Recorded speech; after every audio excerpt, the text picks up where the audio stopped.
ಶಾಸಕರು ಹಾಗೂ ಮಾಜಿ ಉಪಮುಖ್ಯಮಂತ್ರಿಗಳಾದಂಥ ಡಾಕ್ಟರ್ ಸಿ.ಎನ್. ಅಶ್ವತ್ಥನಾರಾಯಣ ಜೊತೆಲಿದ್ದೇನೆ. ಸರ್, ಈಗ ಅಹೋರಾತ್ರಿ ಧರಣಿಯನ್ನ ಪ್ರತಿಭಟನೆಯನ್ನ ವಿಧಾನಸಭೆಯಲ್ಲಿ ಅಬಕಾರಿ ಸಚಿವರ ವಿರುದ್ಧ ಮಾಡಿರುವಂಥದ್ದು, ಯಾವುದೇ ಕಾರಣಕ್ಕೂ ನಾವು ರಾಜೀನಾಮೆ ಕೊಡೋದೇ ಇಲ್ಲ ಅಂತ ಕಾಂಗ್ರೆಸ್ನವ್ರು ಪಟ್ಟಿದ್ದಾರೆ. ಇದನ್ನ ಯಾವ ಥರ ನೋಡ್ತೀರಾ? ಈಗ ಏನು ಭ್ರಷ್ಟಾಚಾರ ಸಮರ್ಥಿಸ್ಕೋತಿದಾರ? ನೈತಿಕತೆ ಇಲ್ವಾ? ಸದನದ ಗೌರವ ಇಲ್ವಾ? ಸದನದ ಘನತೆಯನ್ನು ಎತ್ತಿಡಿಯುವಂಥದ್ದು ಇವ್ರ ಕರ್ತವ್ಯ ಆಗಿಲ್ವಾ? ಈ ಕರ್ತವ್ಯ ಪಾಲನೆ ಮಾಡಬೇಕು. ಸಾಕ್ಷಿ ಸಮೇತವಾಗಿ ನೋಡಿ, ಜವಾಬ್ದಾರಿತವಾಗಿ ಇವತ್ತೇನು ಬೇಕಾಬಿಟ್ಟು ಏನು ಹೇಳಿಕೆ ಕೊಟ್ಟಿರೋದಲ್ಲ, ಸಾಕ್ಷಿಯನ್ನು ಕೊಟ್ಟಿದ್ದೀವಿ. ಸಾಕ್ಷಿ ಸಮೇತವಾಗಿ ಇವತ್ತು ಆಪಾದನೆ ಮಾಡ್ತಿರೋಂಥದ್ದಾಗಲಿ. ಹಾಗಾಗಿ ಸರ್ಕಾರ ಮಣಿಬೇಕು. ಇಲ್ಲರ ನಾಡಿನ ಜನತೆ ನೋಡ್ತಿದ್ದಾರೆ, ಏನಪ್ಪ ಕಾನೂನು ಎಲ್ಲಿದೆ, ಸಂವಿಧಾನ ಎಲ್ಲಿದೆ, ಪ್ರಜಾಪ್ರಭುತ್ವ ಎಲ್ಲಿದೆ, ಸರ್ಕಾರ ಎಲ್ಲಿದೆ ಅನ್ನೋವಂಥ ಪ್ರಶ್ನೆ ಉದ್ಭವ ಆಗುತ್ತೆ. ಈ ಅರಾಜಕತೆ ಜನ ಒಪ್ಪಲ್ಲ. ಅವರು ಮಣಿಬೇಕು, ಜವಾಬ್ದಾರಿಯಿಂದ ನಡ್ಕೋಬೇಕು ಅನ್ನುವಂಥದ್ದು ಜನರು ಮತ್ತು ನಮ್ಮ ಶಾಸಕರ ಒತ್ತಾಯ. ಕೊನೆಗೆ ಸರ್, ಇವಾಗ ಅಹೋರಾತ್ರಿ ಧರಣಿಯನ್ನ ಮಾಡಿದ್ದೀರಾ, ಅದೇ ಜೊತೆಗೆ ತಿಮ್ಮಾಪುರರವರು ಇಲ್ಲಿಂದ ರಾಜೀನಾಮೆ ಕೊಡಬೇಕು ಅಂತ ಕೇಳಿದ್ದೀರಾ. ಮತ್ತೊಂದು ಕಡೆಗೆ ಕೇವಲ ನನ್ನ ಒಂದು ಇಲಾಖೆ ಅಲ್ಲ, ಬೇರೆ ಬೇರೆ ಇಲಾಖೆಗಳಲ್ಲೂ ನಡೀತಾ ಇದೆ ಅಂತ ಒಂದು ಮಾತನ್ನ ಆರ್.ಬಿ. ತಿಮ್ಮಾಪುರ ಅವರು ಹೇಳಿದ್ದಾರೆ. ಅದೇ ಭ್ರಷ್ಟಾಚಾರದ ಬ್ರಹ್ಮಾಂಡನೇ ಕಾಂಗ್ರೆಸ್ ಸರ್ಕಾರದಲ್ಲಿದೆ. ಅತಿರೇಕವನ್ನು ಮೀರಿರುವಂಥದ್ದು ಅಬಕಾರಿ ಇಲಾಖೆ. ಎಲ್ಲ ಇಲಾಖೆ ಮೇಲೂ ಆಪಾದನೆ ಮಾಡಿದ್ದೀವಿ. ಇಂಧನ ಇಲಾಖೆ ಮೇಲೆ ಮಾಡಿದ್ದು, ಸ್ಮಾರ್ಟ್ ಮೀಟರ್ ಮೇಲೆ ಮಾತಾಡ್ದು, ಈ ರೀತಿ ಪ್ರತಿಯೊಂದು ಇಲಾಖೆನಲ್ಲೂ ಇವತ್ತೇನು ಈ ಮುಖ್ಯಮಂತ್ರಿ ಆದಿಂದ ಹಿಡಿದು ಪ್ರತಿಯೊಬ್ಬರ ಮೇಲೂ ಆಪಾದನೆ, ಸ್ಕ್ವೇರ್ ಫುಟ್ ಸರ್ಕಾರ ಅನ್ನೋದು, ಇದ್ರ ಲೆಕ್ಕ ಎಲ್ಲವೂ ಇದೆ. ಈ ಅಬಕಾರಿದು ಪ್ರತಿನಿತ್ಯ ಆಗ್ತಾನೇ ಇದೆ ಭ್ರಷ್ಟಾಚಾರ. ಹಾಗಾಗಿ ಇದು ಎಲ್ಲ ಒಂದು ಕಡೆ ಕೊನೆಯನ್ನು ತರಬೇಕು. ಇಷ್ಟೊಂದು ಸಾಕ್ಷಿ ಸಮೇತವಾಗಿ ಎಲ್ಲ ಸಿಕ್ಕಿದೆ, ಎಲ್ಲರ ಮೇಲೂ ಇದೆ. ಇವ್ರ ಮೇಲಂತೂ ವಿಶೇಷವಾಗಿ ಹೆಚ್ಚೆಚ್ಚು ಸಾಕ್ಷಿಗಳು ಬರ್ತಿದೆ. ಹಾಗಾಗಿ ಎಲ್ಲರ ಮೇಲೂ ಹೋರಾಟ ಮಾಡ್ತಾ ಇದ್ದೀವಿ. ಇವರೇ ಅಂತ ಇಲ್ಲ, ಅವರು ಇವರು ಅಂತಲ್ಲ, ಇವ್ರ ಮೇಲೂ ಇವತ್ತು ಹೋರಾಟ ಮಾಡೋವಂಥದ್ದಾಗಿದೆ. ಹಲವಾರು ಸಚಿವರ ಮೇಲೆ ಇದೇ ಆಪಾದನೆ, ಮುಖ್ಯಮಂತ್ರಿ ಮೇಲೂ ಮಾಡಿದ್ವು. ಇದೇನು ಹೊಸದಾಗಿ ಇವ್ರನ್ನ ಮಾತ್ರ ಬೇರೆ ಅಂತಲ್ಲ, ಎಲ್ಲರ ಮೇಲೂ ಮಾಡಿರೋವಂಥದ್ದಿದೆ. ಮುಖ್ಯಮಂತ್ರಿ, ಉಪಮುಖ್ಯಮಂತ್ರಿ, ಬೇರೆ ಬೇರೆ ಸಚಿವರು ಎಲ್ಲರ ಮೇಲೂ ನಾವು ಹೋರಾಟ ಮಾಡಿರುವಂಥದ್ದು. ಯಾರೇ ಸೀಮಿತವಾಗಿರುವಂಥದ್ದಲ್ಲ, ಯಾವುದೇ ಒಬ್ಬ ವ್ಯಕ್ತಿ ಒಂದು ಇಲಾಖೆಗೆ ಸೀಮಿತವಾಗಿಲ್ಲ. ಹಾಗಾಗಿ ಇವತ್ತು ಭ್ರಷ್ಟಾಚಾರದ ಸರ್ಕಾರನೇ ಕಾಂಗ್ರೆಸ್. ಭ್ರಷ್ಟಾಚಾರ ವಿರುದ್ಧವಾಗಿ ಏನು ಹೋರಾಟ ಮಾಡ್ಕೊಂಡು ಅಧಿಕಾರಕ್ಕೆ ಬಂದವರು ಅಲ್ವಾ? ಭ್ರಷ್ಟಾಚಾರ ವಿರುದ್ಧವಾಗಿ ಆಪಾದನೆಯನ್ನು ಮಾಡಿ, ಭ್ರಷ್ಟಾಚಾರದ ಮೇಲೆ ಆಪಾದನೆ, ಸರ್ಕಾರದ ಮೇಲೆ ನಮ್ಮ ಮೇಲೆ ಆಪಾದನೆ ಮಾಡಿ, ಅದ್ರ ಮೇಲೇ ಮತವನ್ನು ಯಾಚನೆ ಮಾಡಿ ಇವತ್ತು ಅಧಿಕಾರಕ್ಕೆ ಬಂದು ಒಂದು ಕಿಂಚಿಷ್ಟು ಎಳ್ಳಷ್ಟಾದ್ರ ಜವಾಬ್ದಾರಿಯಿಂದ ನಡ್ಕೋಬೇಕಲ್ಲ. ಕೊನೆಯದಾಗಿ ಸರ್, ಕೊನೆ ದಿನ ಮೊದಲನೇ ಅಧಿವೇಶನ, ಇವತ್ತು ಬಿಜೆಪಿಯ ಹೋರಾಟ ಅಥವಾ ಮುಂದಿನ ಹೆಜ್ಜೆ ಏನಿರುತ್ತೆ? ಭಾಳ ಸ್ಪಷ್ಟವಾಗಿದ್ದೀವಿ. ಸರ್ಕಾರ ಸಂಪೂರ್ಣವಾಗಿ ವಿಫಲರಾಗಿದ್ದಾರೆ. ಏನು ಜನರು ಭಾವನೆಯನ್ನು ಗೌರವಿಸೋದ್ರಲ್ಲಿ ಇವತ್ತು ಜನರು ಎದುರು ನೋಡ್ತಿದ್ದಾರೆ. ಈ ಭ್ರಷ್ಟಾಚಾರದ ಆಪಾದನೆ ಹೊತ್ತಿರೋ ರಾಜೀನಾಮೆ ಕೊಡಬೇಕು ಅನ್ನೋಂಥದ್ದು. ಹಾಗಾಗಿ ನಾವು ಅವ್ರು ಮಣಿತಿಲ್ಲ. ಹಾಗಾಗಿ ನಮ್ಮ ಪ್ರತಿಪಕ್ಷ ಮೇಲೆ ಜವಾಬ್ದಾರಿ ಬಂದಿದೆ, ಸರ್ಕಾರವನ್ನು ಮಣಿಸಬೇಕು ಅನ್ನುವಂಥದ್ದು. ಈ ದಿಕ್ಕಿನಲ್ಲಿ ಪ್ರಾಮಾಣಿಕ ಪ್ರಯತ್ನವನ್ನು ಮಾಡಿ ಅವರ ರಾಜೀನಾಮೆಯನ್ನು ಪಡಿಬೇಕು ಅನ್ನೋಂಥ ನಮ್ಮ ಉದ್ದೇಶ. ಇಷ್ಟಾಗಿತ್ತು ಡಾಕ್ಟರ್ ಸಿ.ಎನ್. ಅಶ್ವತ್ಥನಾರಾಯಣ ಅವರ ಮತ್ತು ಕ್ಯಾಮರಾ ಪರ್ಸನ್ ಮಂಜುನಾಥ್ ದೇವನಹಳ್ಳಿ ಜೊತೆ ಅಭಿಷೇಕ್ ಬಿವಿ, ರಿಪಬ್ಲಿಕ್ ಕನ್ನಡ, ಬೆಂಗಳೂರು.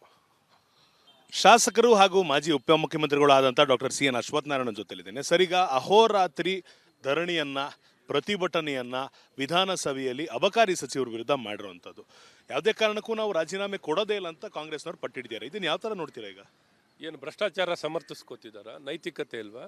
ಸದನದ ಗೌರವ ಇಲ್ವಾ? ಸದನದ ಘನತೆಯನ್ನು ಎತ್ತಿಡಿಯುವಂಥದ್ದು ಇವ್ರ ಕರ್ತವ್ಯ ಆಗಿಲ್ವಾ? ಈ ಕರ್ತವ್ಯ ಪಾಲನೆ ಮಾಡಬೇಕು. ಸಾಕ್ಷಿ ಸಮೇತವಾಗಿ ನೋಡಿ, ಜವಾಬ್ದಾರಿತವಾಗಿ ಇವತ್ತೇನು ಬೇಕಾಬಿಟ್ಟು ಏನು ಹೇಳಿಕೆ ಕೊಟ್ಟಿರೋದಲ್ಲ, ಸಾಕ್ಷಿಯನ್ನು ಕೊಟ್ಟಿದ್ದೀವಿ. ಸಾಕ್ಷಿ ಸಮೇತವಾಗಿ ಇವತ್ತು ಆಪಾದನೆ ಮಾಡ್ತಿರೋಂಥದ್ದಾಗಲಿ. ಹಾಗಾಗಿ ಸರ್ಕಾರ ಮಣಿಬೇಕು. ಇಲ್ಲರ ನಾಡಿನ ಜನತೆ ನೋಡ್ತಿದ್ದಾರೆ, ಏನಪ್ಪ ಕಾನೂನು ಎಲ್ಲಿದೆ, ಸಂವಿಧಾನ ಎಲ್ಲಿದೆ, ಪ್ರಜಾಪ್ರಭುತ್ವ ಎಲ್ಲಿದೆ, ಸರ್ಕಾರ ಎಲ್ಲಿದೆ ಅನ್ನೋವಂಥ ಪ್ರಶ್ನೆ ಉದ್ಭವ ಆಗುತ್ತೆ. ಈ ಅರಾಜಕತೆ ಜನ ಒಪ್ಪಲ್ಲ. ಅವರು ಮಣಿಬೇಕು, ಜವಾಬ್ದಾರಿಯಿಂದ ನಡ್ಕೋಬೇಕು ಅನ್ನುವಂಥದ್ದು ಜನರು ಮತ್ತು ನಮ್ಮ ಶಾಸಕರ ಒತ್ತಾಯ. ಕೊನೆಗೆ ಸರ್, ಇವಾಗ ಅಹೋರಾತ್ರಿ ಧರಣಿಯನ್ನ ಮಾಡಿದ್ದೀರಾ, ಅದೇ ಜೊತೆಗೆ ತಿಮ್ಮಾಪುರರವರು ಇಲ್ಲಿಂದ ರಾಜೀನಾಮೆ ಕೊಡಬೇಕು ಅಂತ ಕೇಳಿದ್ದೀರಾ. ಮತ್ತೊಂದು ಕಡೆಗೆ ಕೇವಲ ನನ್ನ ಒಂದು ಇಲಾಖೆ ಅಲ್ಲ, ಬೇರೆ ಬೇರೆ ಇಲಾಖೆಗಳಲ್ಲೂ ನಡೀತಾ ಇದೆ ಅಂತ ಒಂದು ಮಾತನ್ನ ಆರ್.ಬಿ. ತಿಮ್ಮಾಪುರ ಅವರು ಹೇಳಿದ್ದಾರೆ. ಅದೇ ಭ್ರಷ್ಟಾಚಾರದ ಬ್ರಹ್ಮಾಂಡನೇ ಕಾಂಗ್ರೆಸ್ ಸರ್ಕಾರದಲ್ಲಿದೆ. ಅತಿರೇಕವನ್ನು ಮೀರಿರುವಂಥದ್ದು ಅಬಕಾರಿ ಇಲಾಖೆ. ಎಲ್ಲ ಇಲಾಖೆ ಮೇಲೂ ಆಪಾದನೆ ಮಾಡಿದ್ದೀವಿ. ಇಂಧನ ಇಲಾಖೆ ಮೇಲೆ ಮಾಡಿದ್ದು, ಸ್ಮಾರ್ಟ್ ಮೀಟರ್ ಮೇಲೆ ಮಾತಾಡ್ದು, ಈ ರೀತಿ ಪ್ರತಿಯೊಂದು ಇಲಾಖೆನಲ್ಲೂ ಇವತ್ತೇನು ಈ ಮುಖ್ಯಮಂತ್ರಿ ಆದಿಂದ ಹಿಡಿದು ಪ್ರತಿಯೊಬ್ಬರ ಮೇಲೂ ಆಪಾದನೆ, ಸ್ಕ್ವೇರ್ ಫುಟ್ ಸರ್ಕಾರ ಅನ್ನೋದು, ಇದ್ರ ಲೆಕ್ಕ ಎಲ್ಲವೂ ಇದೆ. ಈ ಅಬಕಾರಿದು ಪ್ರತಿನಿತ್ಯ ಆಗ್ತಾನೇ ಇದೆ ಭ್ರಷ್ಟಾಚಾರ. ಹಾಗಾಗಿ ಇದು ಎಲ್ಲ ಒಂದು ಕಡೆ ಕೊನೆಯನ್ನು ತರಬೇಕು. ಇಷ್ಟೊಂದು ಸಾಕ್ಷಿ ಸಮೇತವಾಗಿ ಎಲ್ಲ ಸಿಕ್ಕಿದೆ, ಎಲ್ಲರ ಮೇಲೂ ಇದೆ. ಇವ್ರ ಮೇಲಂತೂ ವಿಶೇಷವಾಗಿ ಹೆಚ್ಚು ಹೆಚ್ಚು ಸಾಕ್ಷಿಗಳು ಬರ್ತಿದೆ. ಹಾಗಾಗಿ ಎಲ್ಲರ ಮೇಲೂ ಹೋರಾಟ ಮಾಡ್ತಾ ಇದ್ದೀವಿ.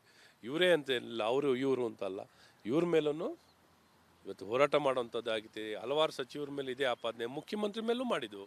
ಇದೇನು ಹೊಸದಾಗಿ ಇವ್ರನ್ನ ಮಾತ್ರ ಬೇರೆ ಅಂತಲ್ಲ, ಎಲ್ಲರ ಮೇಲೂ ಮಾಡಿರೋವಂಥದ್ದಿದೆ. ಮುಖ್ಯಮಂತ್ರಿ, ಉಪಮುಖ್ಯಮಂತ್ರಿ, ಬೇರೆ ಬೇರೆ ಸಚಿವರು ಎಲ್ಲರ ಮೇಲೂ ನಾವು ಹೋರಾಟ ಮಾಡಿರೋವಂಥದ್ದು. ಯಾರೇ ಸೀಮಿತವಾಗಿರುವಂಥದ್ದಲ್ಲ, ಯಾವುದೇ ಒಬ್ಬ ವ್ಯಕ್ತಿ ಒಂದು ಇಲಾಖೆಗೆ ಸೀಮಿತವಾಗಿಲ್ಲ. ಹಾಗಾಗಿ ಇವತ್ತು ಭ್ರಷ್ಟಾಚಾರದ ಸರ್ಕಾರನೇ ಕಾಂಗ್ರೆಸ್. ಭ್ರಷ್ಟಾಚಾರ ವಿರುದ್ಧವಾಗಿ ಏನು ಹೋರಾಟ ಮಾಡ್ಕೊಂಡು ಅಧಿಕಾರಕ್ಕೆ ಬಂದವರು ಅಲ್ವಾ, ಭ್ರಷ್ಟಾಚಾರ ವಿರುದ್ಧವಾಗಿ ಆಪಾದನೆಯನ್ನು ಮಾಡಿ, ಭ್ರಷ್ಟಾಚಾರದ ಮೇಲೆ ಆಪಾದನೆ, ಸರ್ಕಾರದ ಮೇಲೆ ನಮ್ಮ ಮೇಲೆ ಆಪಾದನೆ ಮಾಡಿ, ಅದ್ರ ಮೇಲೇ ಮತವನ್ನು ಯಾಚನೆ ಮಾಡಿ ಇವತ್ತು ಅಧಿಕಾರಕ್ಕೆ ಬಂದು ಒಂದು ಕಿಂಚಿಷ್ಟು ಎಳ್ಳಷ್ಟಾದ್ರ ಜವಾಬ್ದಾರಿಯಿಂದ ನಡ್ಕೋಬೇಕಲ್ಲ. ಕೊನೆಯದಾಗಿ ಸರ್, ಕೊನೆ ದಿನ ಮೊದಲನೇ ಅಧಿವೇಶನ, ಇವತ್ತು ಬಿಜೆಪಿಯ ಹೋರಾಟ ಅಥವಾ ಮುಂದಿನ ಹೆಜ್ಜೆ ಏನಿರುತ್ತೆ? ಭಾಳ ಸ್ಪಷ್ಟವಾಗಿದ್ದೀವಿ, ಸರ್ಕಾರ ಸಂಪೂರ್ಣವಾಗಿ ವಿಫಲರಾಗಿದ್ದಾರೆ. ಏನು ಜನರು ಭಾವನೆಯನ್ನು ಗೌರವಿಸೋದ್ರಲ್ಲಿ ಇವತ್ತು ಜನರು ಎದುರು ನೋಡ್ತಿದ್ದಾರೆ. ಈ ಭ್ರಷ್ಟಾಚಾರದ ಆಪಾದನೆ ಹೊತ್ತಿರೋ ರಾಜೀನಾಮೆ ಕೊಡಬೇಕು ಅನ್ನೋಂಥದ್ದು. ಹಾಗಾಗಿ ನಾವು ಅವ್ರು ಮಣಿತಿಲ್ಲ, ಹಾಗಾಗಿ ನಮ್ಮ ಪ್ರತಿಪಕ್ಷ ಮೇಲೆ ಜವಾಬ್ದಾರಿ ಬಂದಿದೆ, ಸರ್ಕಾರವನ್ನು ಮಣಿಸಬೇಕು ಅನ್ನೋಂಥದ್ದು. ಈ ದಿಕ್ಕಿನಲ್ಲಿ ಪ್ರಾಮಾಣಿಕ ಪ್ರಯತ್ನವನ್ನು ಮಾಡಿ ಅವರ ರಾಜೀನಾಮೆಯನ್ನು ಪಡಿಬೇಕು ಅನ್ನೋಂಥ ನಮ್ಮ ಉದ್ದೇಶ. ಇಷ್ಟಾಗಿತ್ತು doctor C N Ashwath Narayana ಅವರ ಮತ್ತು ಕ್ಯಾಮರಾ ಪರ್ಸನ್ ಮಂಜುನಾಥ್ ದೇವನಹಳ್ಳಿ ಜೊತೆ ಅಭಿಷೇಕ್ ಬಿವಿ, ರಿಪಬ್ಲಿಕ್ ಕನ್ನಡ, ಬೆಂಗಳೂರು. ಶಾಸಕರು ಹಾಗೂ ಮಾಜಿ ಉಪಮುಖ್ಯಮಂತ್ರಿಗಳಾದಂಥ doctor C N Ashwath Narayana ಜೊತೆಲಿದ್ದೇನೆ. ಸರಿಗ ಅಹೋರಾತ್ರಿ ಧರಣಿಯನ್ನ, ಪ್ರತಿಭಟನೆಯನ್ನ ವಿಧಾನಸಭೆಯಲ್ಲಿ ಅಬಕಾರಿ ಸಚಿವರ ವಿರುದ್ಧ ಮಾಡಿರುವಂಥದ್ದು. ಯಾವುದೇ ಕಾರಣಕ್ಕೂ ನಾವು ರಾಜೀನಾಮೆ ಕೊಡೋದೇ ಇಲ್ಲ ಅಂತ ಕಾಂಗ್ರೆಸ್ನವ್ರು ಪಟ್ಟಿಟ್ಟಿದ್ದಾರೆ. ಇದನ್ನ ಯಾವ ಥರ ನೋಡ್ತೀರಾ ಈಗ? ಏನು ಭ್ರಷ್ಟಾಚಾರ ಸಮರ್ಥಿಸ್ಕೋತಿದಾರ? ನೈತಿಕತೆ ಇಲ್ವಾ? ಸದನದ ಗೌರವ ಇಲ್ವಾ? ಸದನದ ಘನತೆಯನ್ನು ಎತ್ತಿಡಿಯುವಂಥದ್ದು ಇವ್ರ ಕರ್ತವ್ಯ ಆಗಿಲ್ವಾ? ಈ ಕರ್ತವ್ಯ ಪಾಲನೆ ಮಾಡಬೇಕು. ಸಾಕ್ಷಿ ಸಮೇತವಾಗಿ ನೋಡಿ, ಜವಾಬ್ದಾರಿತವಾಗಿ ಇವತ್ತೇನು ಬೇಕಾಬಿಟ್ಟು ಏನು ಹೇಳ್ತೀರ ಹೇಳಿಕೆ ಕೊಟ್ಟಿರೋದಲ್ಲ, ಸಾಕ್ಷಿನೂ ಕೊಟ್ಟಿದ್ದೀವಿ. ಸಾಕ್ಷಿ ಸಮೇತವಾಗಿ ಇವತ್ತು ಆಪಾದನೆ ಮಾಡ್ತಿರೋಂಥದ್ದಾಗಲಿ. ಹಾಗಾಗಿ ಸರ್ಕಾರ ಮಣಿಬೇಕು. ಇಲ್ಲ ನಾಡಿನ ಜನತೆ ನೋಡ್ತಿದ್ದಾರೆ, ಏನಪ್ಪ ಕಾನೂನು ಎಲ್ಲಿದೆ, ಸಂವಿಧಾನ ಎಲ್ಲಿದೆ, ಪ್ರಜಾಪ್ರಭುತ್ವ ಎಲ್ಲಿದೆ, ಸರ್ಕಾರ ಎಲ್ಲಿದೆ ಅನ್ನೋವಂಥ ಪ್ರಶ್ನೆ ಉದ್ಭವ ಆಗುತ್ತೆ. ಈ ಅರಾಜಕತೆ ಜನ ಒಪ್ಪಲ್ಲ, ಅವರು ಮಣಿಬೇಕು, ಜವಾಬ್ದಾರಿಯಿಂದ ನಡ್ಕೋಬೇಕು ಅನ್ನುವಂಥದ್ದು ಜನರು ಮತ್ತು ನಮ್ಮ ಶಾಸಕರ ಒತ್ತಾಯ. ಕೊನೆಗೆ ಸರ್, ಇವಾಗ ಅಹೋರಾತ್ರಿ ಧರಣಿಯನ್ನ ಮಾಡಿದ್ದೀರಾ, ಅದೇ ಜೊತೆಗೆ ತಿಮ್ಮಾಪುರರವರು ಇಲ್ಲಿಂದ ರಾಜೀನಾಮೆ ಕೊಡಬೇಕು ಅಂತ ಕೇಳಿದ್ದೀರಾ. ಮತ್ತೊಂದು ಕಡೆಗೆ ಕೇವಲ ನನ್ನ ಒಂದು ಇಲಾಖೆ ಅಲ್ಲ, ಬೇರೆ ಬೇರೆ ಇಲಾಖೆಗಳಲ್ಲೂ ನಡೀತಾ ಇದೆ ಅಂತ ಒಂದು ಮಾತನ್ನ ಆರ್ ಬಿ ತಿಮ್ಮಾಪುರ ಅವರು ಹೇಳಿದ್ದಾರೆ. ಅದೇ ಭ್ರಷ್ಟಾಚಾರದ ಬ್ರಹ್ಮಾಂಡನೇ ಕಾಂಗ್ರೆಸ್ ಸರ್ಕಾರದಲ್ಲಿದೆ. ಅತಿರೇಕವನ್ನು ಮೀರಿರುವಂಥದ್ದು ಅಬಕಾರಿ ಇಲಾಖೆ. ಎಲ್ಲ ಇಲಾಖೆ ಮೇಲೂ ಆಪಾದನೆ ಮಾಡಿದ್ದೀವಿ. ಇಂಧನ ಇಲಾಖೆ ಮೇಲೆ ಮಾಡ್ದು, ಸ್ಮಾರ್ಟ್ ಮೀಟರ್ ಮೇಲೆ ಮಾತಾಡ್ದು, ಈ ರೀತಿ ಪ್ರತಿಯೊಂದು ಇಲಾಖೆನಲ್ಲೂ ಇವತ್ತೇನು ಈ ಮುಖ್ಯಮಂತ್ರಿ ಆದಿಂದ ಹಿಡಿದು ಪ್ರತಿಯೊಬ್ಬರ ಮೇಲೂ ಆಪಾದನೆ, ಸ್ಕ್ವೇರ್ ಫುಟ್ ಸರ್ಕಾರ ಅನ್ನೋದು, ಇದು ಲೆಕ್ಕ ಎಲ್ಲವೂ ಇದೆ. ಈ ಅಬಕಾರಿದು ಪ್ರತಿನಿತ್ಯ ಆಗ್ತಾನೇ ಇದೆ ಭ್ರಷ್ಟಾಚಾರ. ಹಾಗಾಗಿ ಇದು ಎಲ್ಲ ಒಂದು ಕಡೆ ಕೊನೆಯನ್ನು ತರಬೇಕು. ಇಷ್ಟೊಂದು ಸಾಕ್ಷಿ ಸಮೇತವಾಗಿ ಎಲ್ಲ ಸಿಕ್ಕಿದೆ, ಎಲ್ಲರ ಮೇಲೂ ಇದೆ. ಇವ್ರ ಮೇಲಂತೂ ವಿಶೇಷವಾಗಿ ಹೆಚ್ಚು ಹೆಚ್ಚು ಸಾಕ್ಷಿಗಳು ಬರ್ತಿದೆ. ಹಾಗಾಗಿ ಎಲ್ಲರ ಮೇಲೂ ಹೋರಾಟ ಮಾಡ್ತಾ ಇದ್ದೀವಿ.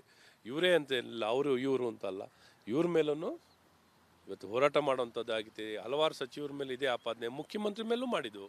ಇದೇನು ಹೊಸದಾಗಿ ಇವ್ರನ್ನ ಮಾತ್ರ ಬೇರೆ ಅಂತಲ್ಲ, ಎಲ್ಲರ ಮೇಲೂ ಮಾಡಿರೋವಂಥದ್ದಿದೆ. ಮುಖ್ಯಮಂತ್ರಿ, ಉಪಮುಖ್ಯಮಂತ್ರಿ, ಬೇರೆ ಬೇರೆ ಸಚಿವರು ಎಲ್ಲರ ಮೇಲೂ ನಾವು ಹೋರಾಟ ಮಾಡಿರೋವಂಥದ್ದು. ಯಾರೇ ಸೀಮಿತವಾಗಿರುವಂಥದ್ದಲ್ಲ, ಯಾವುದೇ ಒಬ್ಬ ವ್ಯಕ್ತಿ ಒಂದು ಇಲಾಖೆಗೆ ಸೀಮಿತವಾಗಿಲ್ಲ. ಹಾಗಾಗಿ ಇವತ್ತು ಭ್ರಷ್ಟಾಚಾರದ ಸರ್ಕಾರನೇ ಕಾಂಗ್ರೆಸ್. ಭ್ರಷ್ಟಾಚಾರ ವಿರುದ್ಧವಾಗಿ ಏನು ಹೋರಾಟ ಮಾಡ್ಕೊಂಡು ಅಧಿಕಾರಕ್ಕೆ ಬಂದವರು ಅಲ್ವಾ, ಭ್ರಷ್ಟಾಚಾರ ವಿರುದ್ಧವಾಗಿ ಆಪಾದನೆಯನ್ನು ಮಾಡಿ, ಭ್ರಷ್ಟಾಚಾರದ ಮೇಲೆ ಆಪಾದನೆ, ಸರ್ಕಾರದ ಮೇಲೆ ನಮ್ಮ ಮೇಲೆ ಆಪಾದನೆ ಮಾಡಿ, ಅದ್ರ ಮೇಲೇ ಮತವನ್ನು ಯಾಚನೆ ಮಾಡಿ ಇವತ್ತು ಅಧಿಕಾರಕ್ಕೆ ಬಂದು ಒಂದು ಕಿಂಚಿಷ್ಟು ಎಳ್ಳಷ್ಟಾದ್ರ ಜವಾಬ್ದಾರಿಯಿಂದ ನಡ್ಕೋಬೇಕಲ್ಲ. ಕೊನೆಯದಾಗಿ ಸರ್, ಕೊನೆ ದಿನ ಮೊದಲನೇ ಅಧಿವೇಶನ, ಇವತ್ತು ಬಿಜೆಪಿಯ ಹೋರಾಟ ಅಥವಾ ಮುಂದಿನ ಹೆಜ್ಜೆ ಏನಿರುತ್ತೆ? ಭಾಳ ಸ್ಪಷ್ಟವಾಗಿದ್ದೀವಿ, ಸರ್ಕಾರ ಸಂಪೂರ್ಣವಾಗಿ ವಿಫಲರಾಗಿದ್ದಾರೆ. ಏನು ಜನರು ಭಾವನೆಯನ್ನು ಗೌರವಿಸೋದ್ರಲ್ಲಿ ಇವತ್ತು ಜನರು ಎದುರು ನೋಡ್ತಿದ್ದಾರೆ. ಈ ಭ್ರಷ್ಟಾಚಾರದ ಆಪಾದನೆ ಹೊತ್ತಿರೋ ರಾಜೀನಾಮೆ ಕೊಡಬೇಕು ಅನ್ನೋಂಥದ್ದು. ಹಾಗಾಗಿ ನಾವು ಅವ್ರು ಮಣಿತಿಲ್ಲ, ಹಾಗಾಗಿ ನಮ್ಮ ಪ್ರತಿಪಕ್ಷ ಮೇಲೆ ಜವಾಬ್ದಾರಿ ಬಂದಿದೆ, ಸರ್ಕಾರವನ್ನು ಮಣಿಸಬೇಕು ಅನ್ನೋಂಥದ್ದು. ಈ ದಿಕ್ಕಿನಲ್ಲಿ ಪ್ರಾಮಾಣಿಕ ಪ್ರಯತ್ನವನ್ನು ಮಾಡಿ ಅವರ ರಾಜೀನಾಮೆಯನ್ನು ಪಡಿಬೇಕು ಅನ್ನೋಂಥ ನಮ್ಮ ಉದ್ದೇಶ. ಇಷ್ಟಾಗಿತ್ತು doctor C N Ashwath Narayana ಅವರ ಮತ್ತು ಕ್ಯಾಮರಾ ಪರ್ಸನ್ ಮಂಜುನಾಥ್ ದೇವನಹಳ್ಳಿ ಜೊತೆ ಅಭಿಷೇಕ್ ಬಿವಿ, ರಿಪಬ್ಲಿಕ್ ಕನ್ನಡ, ಬೆಂಗಳೂರು.